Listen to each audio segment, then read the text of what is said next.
Israel व America विरुद्ध Iran युद्धामुळे भारतातील गावखेडी पुन्हा चुलीकडं. पेट्रोलियम आणि नैसर्गिक वायू मंत्रालयाचे आणि राज्य सरकारचे घरगुती गॅसचा तुटवडा नसल्याबाबतचे दावे ठरत आहेत फोल.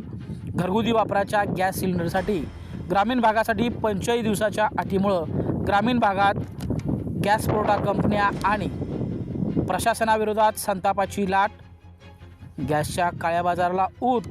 गॅस पुरवठ्याबाबत गॅस वितरक आणि गॅस पुरवठा कंपन्यांची मनमानी. पुरवठा विभागाचा भोंगळ कारभार. 45 दिवसाचा कालावधी संपूनही गॅस उपलब्ध न झाल्यामुळं ग्राहक परतले रिकाम्या हातानं घरी. एस्मा कायदा. गॅस पुरवठा कंपन्यांकडून धाब्यावर. ग्रामीण भागातील घरगुती वापराच्या गॅस सिलेंडरच्या पुरवठ्याबाबतचा हा पुरावा प्रशासनाचे दावे आणि वस्तुस्थिती याबाबत बरंच काही सांगून जातो. 3 महिने झालं. हां आम्ही जर टाकीसाठी अजून ओटीपी लवकर होत नाही. काय हां फोन लावला की ओटीपी फोन नंबर बंद असतो.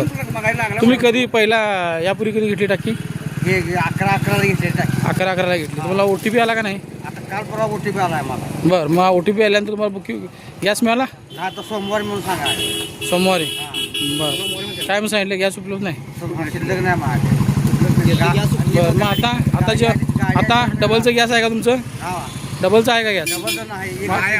मग आता जेवण जेवण चुलीवर आहे. चुलीवर. कुठलं गाव तुमचं? गावचं मला